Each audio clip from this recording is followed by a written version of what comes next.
Welcome to Spiritual Calisthenics. Christ is in our midst. Today, on Sunday, October 29th, we commemorate the 7th Sunday of Luke, as well as Saint Anastasia, the Martyr of Rome, and our righteous father of Abramius.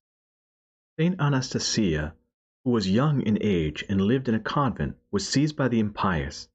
Confessing Christ openly and with boldness, and enduring manifold torments, she was beheaded in the year 256 during the reign of Valerian. Made most pure, O righteous one, with chaste virginity's waters, and washed in martyric blood, O Anastasia, thou granted unto those in need the healing of every illness, and to those who come with love, thou grantest salvation, for the wellspring of unfailing grace, even Christ God bestows power on thee. Regarding Saint Abramius the recluse and his niece Maria of Mesopotamia, our righteous father Abramius, born in Edessa in Mesopotamia in 296, took up the monastic life, and brought many pagans to Christ. Mary, his niece, upon the death of her parents, joined Abramius at his hermitage, and under his guidance advanced swiftly in the love of God. Through the wiles of the evil one, however, she fell into sin, and falling from them into despair, she left her uncle and became a harlot. When he learned where his niece was, Abramius put on the clothes of a man of the world and went to visit her in disguise. Through his exhortations, Mary returned to her first hope in the mercy of God, was rescued from the life of harlotry, and ended her life in great holiness. He himself reposed in the year 366. Saint Abramius and Mary were friends of Saint Ephraim the Syrian, and it was he who wrote their account. The image of God was faithfully preserved in you, O Father, for you took up the cross and followed Christ. By your actions you taught us to look beyond the flesh, for it passes, rather to be concerned about the soul, which is immortal. Wherefore, holy Abramius, your soul rejoices with the angels. You, while living in the flesh, was an angel upon earth, and through your ascetic pains you did become like a great tree, planted by the streams of temperance, increasing greatly with rivers of your tears. You did cleanse away the stains, O Abramius. For this cause, O godly vessel of the good Spirit, are you. From St. Paul's letter to the Galatians. Brethren, knowing that a man is not justified by works of the law, but through faith in Jesus Christ, even we have believed in Christ Jesus, in order to be justified by faith in Christ, and not by works of the law, because by works of the law shall no one be justified. But if, in order to endeavor to be justified in Christ, we ourselves are to be found to be sinners, is Christ then an agent of sin? Certainly not.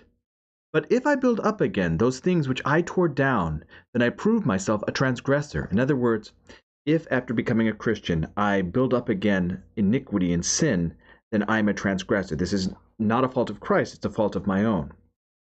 For I through the law died to the law, that I might live to God. I have been crucified with Christ.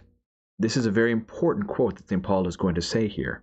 It is no longer I who live, but Christ who lives in me. And the life I now live in the flesh, I live by faith in the Son of God, who loved me and gave himself for me. Because through the law, we would always fail. There is no way that we were ever going to succeed in the law. Everyone failed by the law. But through faith in Christ, we can be justified and we can have salvation. From the Gospel according to St. Luke. At that time there came to Jesus a man named Jairus, who was a ruler of the synagogue, and falling at Jesus' feet, he besought him to come to his house, for he had an only daughter, about 12 years of age, and she was dying. It's very important that we understand the message here. This 12-year-old girl, little child, is 12 years old. 12 is symbolic here. 12 for the 12 tribes of Israel, 12 for 12 apostles. We're going to see some completion here in this. But let's focus on this. So Jairus is a ruler of this town. As he went, the people pressed around him. So everyone is pressing around Jesus. We have to remember that when Jesus Christ was going from town to town to town, thousands of people wanted to see him. Thousands of people wanted to interact with him so that they might be healed, so that they might hear what he had to say. You know, this was a celebrity. It was like a rock star in town, and so everyone is wanting to get near him. Meanwhile, Jairus, all he wants is to get Jesus to his house, because he feels that if Jesus Christ can get to his daughter, somehow she can be saved. And a woman who had a flow of blood for 12 years and had spent all of her living upon physicians and could not be healed by anyone, came up behind him and touched the fringe of his garment, and immediately her flow of blood ceased. So again, we have this number of 12. So for as long as this little girl has been alive, this woman has been suffering. And so her suffering, her hemorrhaging, her womanly flow was not stopping for 12 years. But her faith was such that she thought, if only I touch the fringe of his garment, if I can just touch the fringe of his garment, I can be healed. This is one of the reasons why you sometimes see the faithful, when the priest is doing the great entrance, they will reach out and touch the phalonion, the garment that looks like a cape on the priest, with the idea that if I touch this, because the priest is symbolic of Christ, that I can be healed. And Jesus said, "Who was it that touched me?" When all denied it, Peter and those who were with him said, "Master, the multitude surround you and press upon you." But Jesus said, "Someone touched me, for I perceive that power has gone forth from me." Of course, Jesus Christ is God. He knows exactly what has happened. But what he is doing is he is trying to showcase the faith of this woman. Because as we just read from Galatians, it is faith that heals us. It is not works of the law, but faith in Christ Jesus that saves us. Meanwhile, of course, Darius is probably losing his mind. He's thinking, why are we stopping? Yes, people are touching you. Why are we stopping when my daughter is dying? And when the woman saw that she was not hidden, she came trembling and falling down before him, declared in the presence of all the people why she had touched him and how she had been immediately healed. And he said to her, "Daughter, your faith has made you well. Go in peace."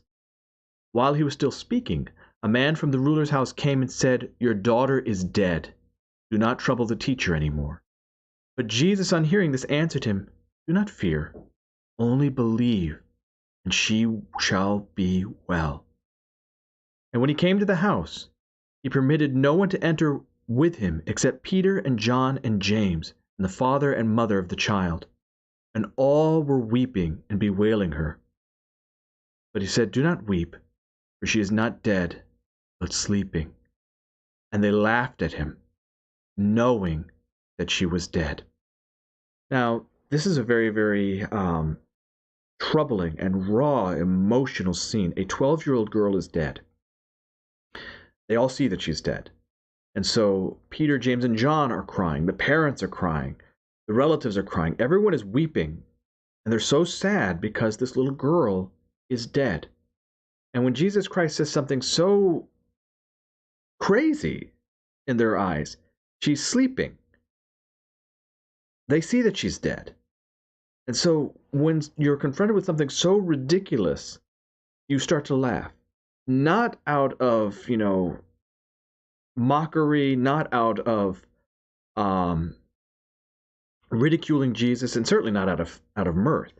But when you're confronted with something so awkward, all you can do is laugh like, "Oh, you think she's sleeping." But taking her by the hand, he called her and said, "Child, arise." And her spirit returned. She got up at once, and he directed that something should be given to her to eat. And her parents were amazed, but he charged them to tell no one what had happened. This, very similar to what we saw a few weeks ago in the raising of the widow's son in Nain, is important because, again, we are seeing Jesus Christ is Lord of the dead. And this is, of course, all culminating because this is one of the three resurrections that Jesus Christ performs. He performs the raising of the widow's son in Nain, he performs the raising of Jairus' daughter, and of course he raises Lazarus from the dead. And these are all three different times of death. So with Jairus' daughter just now, she had just died. So some might argue, well, maybe she wasn't really dead. With the widow's son in Nain, the burial procedure of the Jews is within 24 hours of death. So they might say, well, perhaps he seemed death. Maybe it was a coma and he came back. But with Lazarus, there is a reason why Jesus Christ waits 3 days and comes after that so that everyone can be sure, truly sure, that Lazarus was dead, to show that Jesus Christ is the resurrection and the life, the ruler of life and death, and he came to save all life. I hope that you've enjoyed today's Spiritual Calisthenics. Have a blessed and wonderful day.